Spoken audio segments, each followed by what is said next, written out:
हाँ, मैं मीर जुल्फ़िकार आलम। आप देख रहे हैं खबर बिहार झारखंड। अभी हम जो बात कर रहे हैं या आप लोग के सामने हम आए हैं, इसका मकसद है मर्डर।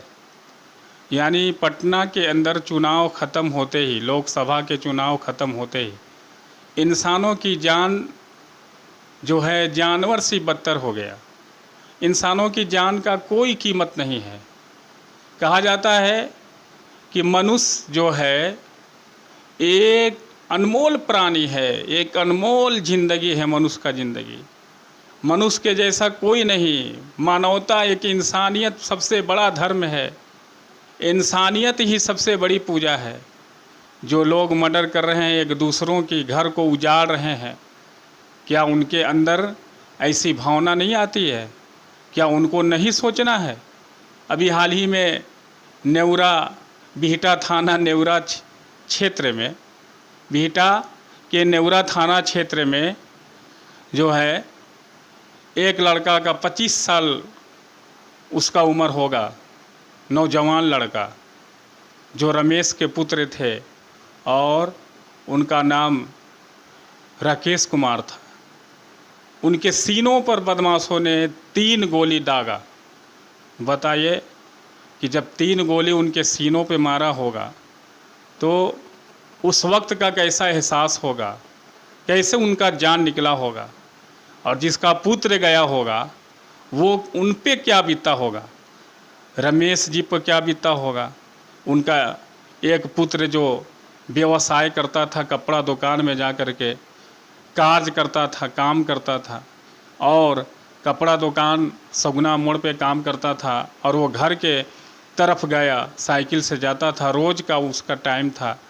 मगर जो है बदमाशों ने, शातिरों ने पहले से ही जो है मूड बना चुके थे, पहले से ही निशाना लगा चुके थे कि आज इसको मारना है। उसके बाद जब गोली चली तो वहाँ जो है नेवरा थाना भी पहुँचा, बिहटा थाना भी पहुँचा, डीएसपी साहब पंकज मिश्रा भी पहुँचे, तो बाद में पहुँचे। तो प्रशासन आने के बाद, प्रशासन कब आती है? जब लोगों का क्षति हो जाता है तब। प्रशासन कब आती है? जब लोगों की जान ख़त्म हो जाती है तब प्रशासन वहाँ पूछने के लिए आती है। कभी भी घटना के स्थल पर आपने देखा होगा, कभी भी प्रशासन वक्त पे नहीं पहुँचता। इसका कारण क्या है कि अगर प्रशासन चाह ले तो शातिरों का जीना हराम हो जाए, बदमाशों का जीना हराम हो जाए, मगर प्रशासन खुद ही अपने कार्य को नहीं समझ रहे हैं। हमें कैसे कार्य करना है। जो गरीब का, व्यक्ति का जो लड़का 25 वर्षीय गया और शातिरों ने गोली मारा सीनों पर। इंसान का मौत तो एक मौत, ईश्वरीय मौत होता है, उसका इतना एहसास गार्जियन को नहीं होता है।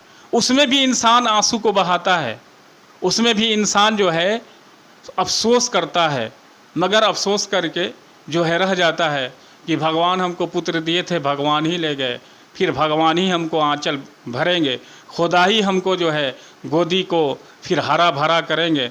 मगर कोई इंसान का जाति दुश्मनी हो और दुश्मनों की गोली से मरे तो उस पे जो है इंसान बहुत अश्क बहाता है, उसकी आंसू बहुत गिरता है, दिल की गहराइयों से उसकी आंसू जो है नैनों से झलकने लगते हैं। क्योंकि इंसान की ज़िंदगी जो है बड़ी कीमती होता है, और उससे भी कीमती एक पिता के पुत्र की ज़िंदगी होता है। एक पिता के लिए पुत्र की ज़िंदगी होता है। पिता जो है अपने पुत्र की ज़िंदगी को देखता है ना तो वो मुस्कुराता है। पिता जो है पुत्र को जवान होते हुए देखता है ना तो वो मुस्कुराता है। काश उसका पिता जो है ये सपना देखता है कि काश मेरा बालक, मेरा पुत्र जवान हो जाए, जल्दी से खुशहाल हो जाए। हैं, हमें जो है आस है उस पिता को, उस पुत्र पर, कि जब हमारा पुत्र जो है फलदार हो जाएगा, जवान हो जाएगा, तो इसकी कमाए हुए रोजी को हम खाएंगे और साथ में रहेंगे। हर पिता को ये उम्मीद होती है, और उस उम्मीद को दिया को बुझा देना। दिया को बुझाने वालों को क्या लगता है? कुछ लगता है? नहीं लगता है। मगर उस पिता से पूछ जो अपने पुत्र को परवरिश करने में, अपने पुत्र को पालने में, बेटा की ज़िंदगी को बनाने में कितना वक्त लगा, कितना दौलत लगा, कितना ज़िंदगी लगा, उस पिता से पूछो जा कर के। वो पिता जो है कैसे कैसे अपने बच्चों की परवरिश करता है। ऐसे पिता हमने कभी देखा है जो पिता के पास 2 ही रोटी होता है और उसका 2 औलाद है तो दोनों रोटी जो है औलाद को दे देता है, अपने भूखे रह जाता है। वो पिता है, वो पिता है, वो बाप है जो औलाद को खिलाता है और खाता बेटा है और पेट भरता है पिता का।